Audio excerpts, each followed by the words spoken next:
One of the buzzwords at the moment, or should it be two words, is resistance training, which is something which we use quite a lot when it comes to doing mat Pilates, especially if we're using equipment. Now, when it comes to resistance, it's more about like really putting some energy into your muscles, doing things slowly and deliberately. And using all of these things that we have here, you can achieve exactly that. First of all, you get a magic circle, okay? You can do a lot of stuff with this. I will show you in another video.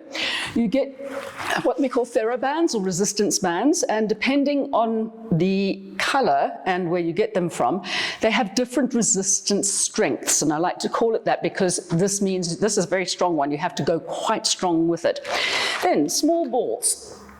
Also nice if you have a bit of a neck issue and you're lying on your back and you just want to have something to rest your head onto, but you can do lots of stuff with this little ball here.